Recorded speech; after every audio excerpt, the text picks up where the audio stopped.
সজীব শেখকে বিয়ে করালো হিটু শেখ, এবং সেই বিয়ের রাত থেকে পালাক্রমে তারা সবাই মিলে ধর্ষণ করে যাচ্ছে এই নিরীহ মেয়েটাকে, হামিদাকে।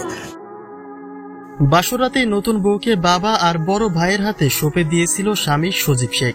বিয়ের প্রথম রাত থেকে স্বামী ছাড়াও ঘরের বাকি দুই পুরুষের শারীরিক চাহিদা মেটানোর কাজে বাধ্য করা হয়েছিল মাত্র 14 বছর বয়সী হামিদাকে।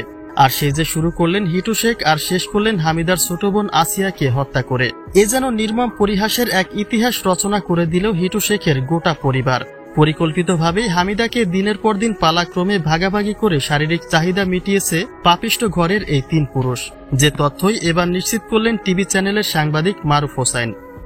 এই বিষয়ে আসলে আমি সশরীরে আমি মাগুরায় গিয়েছি, সেখানে যে আমি তদন্ত করে যা পেয়েছি, আসলে এই কথাগুলি শুনলে আমাদের লোম দাঁড়িয়ে যায়। যে আসিয়ার বড় বোন হামিদাকে সংসার করার জন্য নয়, 3 বাপ বেটার ভোগের স্বাদ মেটাতেই বোধহয় ছোট ছেলে সজীব শেখকে বিয়েটা করিয়েছিলেন হিটু শেখ, এমনটাই দাবি করেন সাংবাদিক মারুফ হোসাইন।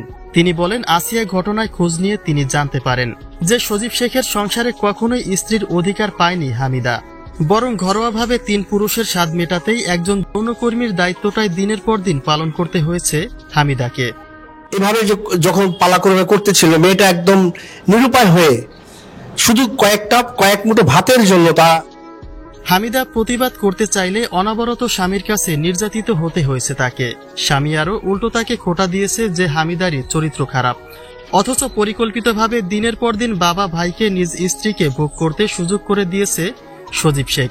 সাংবাদিক বলেন, তিনি খোঁজ নিয়ে জানতে পারেন সজীব শেখ হামিদাকে ব্যবহারের পরে স্ত্রীকে কাপড় ছাড়াই থাকতে বাধ্য করতেন এবং লাইট না জ্বালিয়ে ঘরের দরজা খুলে বের হয়ে সুযোগ দিতেন বাবা ভাইকে।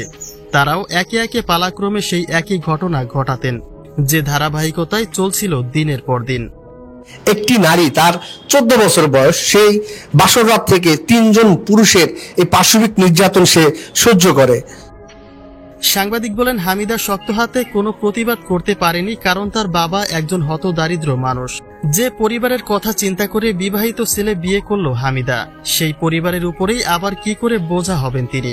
যে কারণে ঘটনাগুলি তিনি তার মায়ের কাছে শেয়ার করলেও তারা যখন মনে করে যে এটা তার মেয়ে ভয়ে বলে এবং আবারও মেয়েকে সেই শ্বশুর বাড়িতেই পাঠিয়ে দেয়, তখন থেকেই হামিদা তার জীবনের সঙ্গে এ বিষয়টিকে একটা রুটিনে পরিণত করে নেয়। আর তার শেষ গল্পেই প্রাণ হারাতে হলো নিষ্পাপ শিশু আসিয়াকে।